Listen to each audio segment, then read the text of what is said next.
Motwane and Trimala here. Nice to talk to you for the very first time. How are you? Good, thank you so much. And what an actress you are. Oh, thank you. Hi Vikram, how are you? Hi, how are you? I'm well. So, were you involved in the first part of this? I believe it was called Shuruaat, the Hamara movie thing, and again it was a series of short films. Were you involved again as a mentor? Or if so, how were you involved? As a mentor, I've been involved, this is my second time, or maybe my third time, I'm not even sure. But I've been involved a couple of times with Hamara movie, with Vinay, Preeti, Pallavi. I love them. I think they're so encouraging of short filmmakers. They're such a great platform. So anything they ask me to, I just blindly say yes. So yeah, they've got me on as a mentor, and I've done very little work because Heena's script was lovely and her film was lovely, and I didn't have to do very much other than sort of tweak and give suggestions, which I was like, okay, you can throw these away. So I was trying to justify my being there as a mentor, but I really had very little to do. But are you Sindhi yourself? Yeah? Yes, I am. So yeah, that's what they thought was the connection. It's like, look, here's a Sindhi script. So I was like, oh wow. So emotionally blackmailing you. Representation, and it's really important. Yeah. So since we're talking Sindhi represent, I was actually saying to Neena Gupta as well as to Heena that Punjabi culture has been eulogized in Indian cinema. So has Gujarati culture, UP now, so many films, but not enough is known of Sindhi culture. And popular cinema doesn't have enough of Sindhi culture. Is there a particular reason for that, other than the caricaturish sai that we've seen in some films? I think because Sindhis don't have a home. I think it's a little difficult to place your cinema without a home for that sort of cinema. So, Tamil cinema comes from Tamil Nadu, and every other regional cinema has a home and a place that you can depict the people. So, Sindhi cinema, because it's like where it's all immigrant cinema. And technically Sindh is not even in our country. So how do you end up making cinema on people or a tribe of people that the place they're staying in is not there? So yes, you can make it on the immigrant stories and that kind of stuff. And I think, but those are so similar in a sense to the Punjabi immigrant stories that in a way they sort of like, yeah, but you're right. I wrote a film about Sindhis about 10 years ago, never got made. But yeah, I think representation is required. Definitely. Yeah, and I just find it fascinating that here was an entire mass migration of people who didn't have a state, like you said, and came and stayed in Sindhi camp and Ullas Nagar, and yet have such a vibrant community thing going. And in contrast to the whole Sindhi Kanjoos Paisa thing, there's so much of philanthropy, like all the Jain colleges of the world are all financed by Sindhi trusts, and you're obviously aware of all of that. Yeah, my family has been actually. My family used to own a company called Chicago Radio. They used to make the mics and everybody knows Chicago Radio. So, no, a lot of people don't. The whole generation now, I think we kind of know it because we used to still see it on images of Gandhiji and Nehru and stuff. And I've heard a lot from my grandmom and my grand aunts and stuff about the partition and the immigration, the immigrant culture, the fact of losing that stuff, leaving businesses, leaving property over there, coming and staying over here. And also, so it's always become the fact that the most important thing for any Sindhi family is about house. It's about having a house over your head, because you never know at some point in time like when that's going to happen. And I've been to Ullas Nagar and had the dal pakwan over there in specific restaurants and gone there, and it's a shame. I grew up as a Sindhi who doesn't speak the language, and I literally went to Ullas Nagar and everybody still speaks it, and it was actually quite amazing to see the fact that it's holding up. It's not it's not losing its identity, even though you don't have a land. You're still like in Ullas Nagar. It's quite it's there. It's very much there. Also, I think the so-called quote unquote obsession over money. Actually, all communities are obsessed with money. It could be they're just smart businessmen. Yeah, could also be that having seen so much depravity and during partition coming in with nothing, you naturally tend to teach the next generation, saying make your money. You never know when it's going to go. Absolutely, 100%. So which one? There'll always be like the roof over your head is the most important thing for you, because you never know when that's going to be uprooted. You must have your house. It's always been something that's been sort of like drilled into pretty much every Sindhi family, which is why it's like make the money, get the thing, get settled, do whatever you have to after that. It's a short film, but I think that even in the shortness of it, your character was explored very beautifully and very deeply, given the fact that, she's obviously progressive, she does tuitions, and then she does what she does at the end, which you don't want to reveal. So you must be pretty thrilled. I mean, you must be waiting for reactions, obviously, what happens on the 31st, but you must be really happy at having seen it. Yeah, I've not seen the film. Oh, you haven't? I don't like to see my own film sometimes. But yeah, it was quite nice because you don't really get to play such roles which are like, little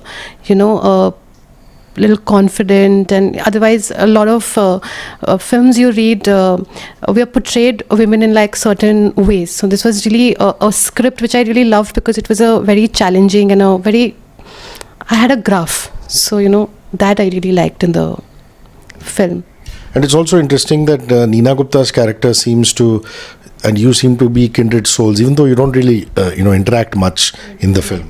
Yeah, we don't connect also that much, but she understands me and I understand her. So there's this silence of things, I think, which you're thinking the moment, which is same. Is this the first time you've collaborated with Hina, or have you done some stuff before? No. It was my first shot with Hina. Yeah. First time with Neena Gupta too? Yeah. She's brilliant, isn't she? She's very good. It was really amazing working with her. She's so quick, and you're like, oh God, what should I do? She's so like, okay, she's already done it, and you're like still there, and she's like very intuitive. So you have to be like there because she's done it. Now you can't be like, I can't, give me one more take. So you're like, okay, I'll also do it. So when you're mentoring something like this, which is actually a very well-written piece. I mean, you've produced so many films in the past. Is it kind of like producing it, or do you just tweak things here and there, seeing the final product? How do you work your way through this particular story, which is Adi Sonal? It's the same in a sense as even with producing. I think my role as producer have always been my favorite role as a producer is to do nothing. It's like, what do you want me to do? It's about connecting the money to the creator, right? And being able to be that little cushion. That's what normally happens when you're the producer. You're the cushion between the money and the creative person. You're the person who's, if the studio has notes, you're kind of distilling them down into those little creatively macro things, so the filmmaker doesn't feel that they're getting these like 20 pages of notes from a studio that doesn't know anything about filmmaking. That's generally been my job as a producer when I sort of like do that. It's about leaving you do a film because you like the script, so why would you even interfere on the script? It's like, here, take and fly with it, and whatever I can give you as way of my little bit of understanding or my experience, I'll sort of like give you suggestions, but it's always up to the filmmaker. So it's a similar thing. Hina sent me the script, I read it, I had very little suggestions. I was just like, okay, you could maybe lose this scene, you could put this scene first and put that scene later, that kind of stuff. And the same way, I think once the film was done with the edit, it was the same thing. I saw the edit, I was like, okay, this is a little loose, that's a little tight, maybe a little breathing space here. You could lose that shot because blah, blah, blah, blah, blah. It just that kind of stuff. But nothing is like, there's no point in even, because I would hate someone telling me what to do. I don't think I do respect that for other filmmakers. I don't want to tell them what to do. It's more about like, here's 10 notes. Use 0, use all 10. I don't care. As long as your vision is out there. And when I saw Trapped, I realized that you probably love the format. The short film format. Lutera is more languid and loose and things like that because that's what the script demanded. And instinctively, I thought that here's a guy who would tighten things up and love it. So you do obviously really love the format. Yeah, I love it. I think the short film format is really it's a very underserved and an underrepresented format in India. I believe there's some beautiful shorts out there in the world, some phenomenal ones, whether in the live action space, the animation space, the documentary space. They're really, really powerful. It's a powerful medium. It's a powerful format. The only thing is that because you can't really monetize the distribution of it, that's always been the problem. Is that how do you? So you can internationally, yes, they still do it. They have short film festivals and they have DVD collections and they go and distribute them to platforms. And we're somewhat seeing that happen right now. People like Voot are doing it. People like Eros are doing it, where they're actually sort of taking the shorts, or Large Short Films does it, where they take it, they pay it, put it on their platform, and they put it out there. I'd like to see more of it, and I also like to see more the more artistic versions of or the artistic kind of storytelling things. Most filmmakers are doing it because they want to go out there and show the world what they can do, right? And that's when sometimes you get the best work, honestly, when filmmakers are out there doing it for the first time. It's fresh, it's unique, they've got a voice, they're not scared, you know, they got balls at that point in time. And that's what's lovely about the short film format. Plus it's like 20-25 minutes. I mean, how long does it take to No, but this is such a good idea, you know, just bundling them together with a theme, which in this case is Shuruaat Ka Twist, and then giving it a theatrical. I don't know if you're going to make pots of money out of it, but just your thoughts on the idea. No, it's a great idea. I think it's I'm not honestly, I feel in the indie cinema movement in India, quite honestly, I hate to sound pessimistic about it, but I think it's dying. I think it needs a genuine shake-up in terms of distribution. It's so expensive now to market a film. It's so expensive to distribute a film. So unless you've got something that you know is going to draw in an audience in large numbers in the movie theater, most producers and distributors and exhibitors and studios are going to be so scared about putting their money behind something that you don't know how to recover the money from, you know. The theaters don't help because they can pull your film off in 2 days. They don't even give you a guaranteed run. Look, word of mouth happens when your film's running 1 week and someone says, hey, I go see it, and you catch it in the 3rd week or the 4th week. But if you don't let the film even run for 2 days, how is word of mouth even going to pick up, right? So it's so cutthroat that there's no space for the indie to survive in that sense. But that's a different sort of discussion. So yeah, I love the initiative, you know, the fact that you're doing this anthology of films that can be seen in the movie theater, fantastic. But there's a larger issue about the cost of distribution, cost of exhibition. Yeah, and there will always be that, David versus Goliath scenario, literally so. I remember Farooq Sheikh Saab, God bless his soul, he'd done a small little film called Listen Amaya. And it only got like early morning shows and things like that because, you know, there was a big banner film, which was a Reliance film called David, which is Bijoy's film, which got all the main reasons. I remember Farooq Saab telling me at the time, saying, Barkhurdar dekhne to aaye, मौका तो मिले देखने के लिए, उसके बाद judgement पास करें तो अलग बात है. So I think just the fact that it should be made available now, it's a little easier with the OTT platforms, and you think that will keep happening? I mean, the Davids will still have to contend with the Goliaths. Not just here; it's happening everywhere in the world. Even if you look at, say, the Marvels, or look at Disney. I'm saying look at what Disney is doing every year. They're going to have 6 to 8 huge tentpole movies that are going to come. They're going to eat up the box office, and the audience. It's not like that's the only thing available. Even in the States, you've got tons of indie films that are going to go out there. But just look at the box office numbers. In fact, last week you had Aladdin versus a film called Booksmart, and Booksmart had less than 1 million people go see it, and Aladdin had 175 million people go see it. 75 million people go see it, right? Even there's a difference, and you're realizing that for nuanced storytelling about people and about characters and that kind of stuff, all of that is moving to the streaming services. Netflix and Amazon and over here Hotstar and Z5 and all these places are going to take your more dramatic stories, are going to move over there, and anything that's worthy of the big screen, anything that's a spectacle, tentpole, fun, 2 hours, 2.5 hours of like comedy or family or that kind of stuff, that's going to be in the theater. So sad for the indies in the sense that you can't sort of like make your film for the theater anymore, but it's also great for creative people because you're like, now there's clarity.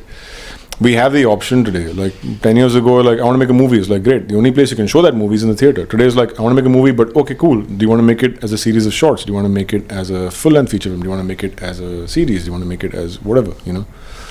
The options are open, and I think that's wonderful. That's a great time right now. Playing this character also must have given you, how do I say it? It must have made you react to your spaces. You know, I see this film, it's about a middle class Hindi family, and it's this really closely contained spaces, isn't it? I mean, it's like a middle class house and things like that, and it's almost as though your character wants to break free and break the chains, is not able to do so, and talk about that, and also the fact that this thing is set around the festival of Tej. Yeah. You know, were you aware of that and things like that, what the festival is, only after reading the script? After reading the script, she told me what Tej is and a little about the Sindhi culture, because I didn't know much about Sindhi culture. And I do have that I want to do something in the family, but I'm not able to do it. But so that was nice to play. there wasn't much space to perform it, but then again, because you have to kind of get your own space to kind of, how do I get that breathing space for my character to like really do it. So that was a little tough, but yeah, I don't know. Speaking of OTT platforms, Saif Ali Khan said that throughout the filming of Sacred Games, he thought you were this really tense character because you're always tense on the set. But then when he just hung out with you, otherwise, once it was over, he realized you're not really like that. But are you always like that, or was it that particular project? That's a really interesting question. I think, but when it comes to Saif, there's a perspective which is no, but I think.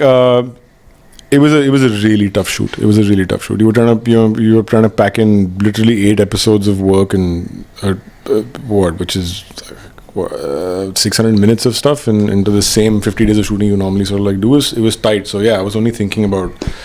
So one of his biggest complaints was that, tell me what, like communicate. Like, if I say it's okay, it's okay. So he and me. So yeah, finally at the end of it, maybe we were actually drinking and stuff like that. He's like, dude, you laugh. And I'm like, of course I laugh. It's like, I'm not going to be like that on set all the time. So yeah, he was quite amused by by the fact that I was laughing much more than. That's really funny. So, are you directing all the episodes in the second season, or a few of them, or how does it work? No, I'm just showrunning season 2. I think season 2 needed a dedicated showrunner. I tried both last season and it was quite hectic. That's the reason I wasn't laughing, because I was showrunning and directing at the same time. So season 2, I'm just showrunning. Anurag Kashyap and Neeraj Ghewan are directing. So Neeraj has basically taken over what I was doing last season. Fantastic, and what a monster that's turned out to be, in a good way. Yes, in a good way. Were you a fan of the book at all, or was that the reason it happened? I hadn't read the book until Netflix kind of like called and said that, hey, have you read Sacred Games? So I said, I lied. I had a meeting in a week and I was like, yeah, of course I read it. And I was like, I had to read 1,000 pages in 1 week and go in for this meeting. So I was speed reading 150 pages a day, and then went to the meeting, and Vikram Chandra was sitting right there. So I was like, okay, it's a good thing I read this book, because I couldn't have lied my way through when the author is sitting right in front of you. I think it's such a great find by Netflix to identify that book as for a series, because it's something that starts off as small, as like there's a cop and there's a gangster, and the gangster calls the cop, and you think that's about it. And then it expands into the story about India and politics and Bollywood and religion and so many interesting things. And I think the way it just blows up is just fantastic. Any other films you've seen in Shuruaat Ka Twist, or have you had any time to go through the rest? I haven't seen anything. I've only seen Hina's film multiple times. Which is your job. You had to. Yeah. And the rest I haven't. I'm going to see them hopefully tomorrow. But this is a very interesting cast you got together. I mean, there's Rajiv Bagga, there's the gentleman who plays Neena Gupta's husband. I mean, this is great casting. Yeah, Lalit Bahl, yeah. Lalit Bahl, and some of these character actors are just fabulous. All Hina's doing the casting, or were you involved in that? All Hina's doing. She got all the cast by herself. She didn't need me to make any phone calls. That's what I'm saying. I don't know what I did on this film. You're the mentor, and you've lent your name to it, which is great. Trimala, thank you for talking to us. Cheers. So much, yeah. Vikram, thanks a lot. Thank you so much.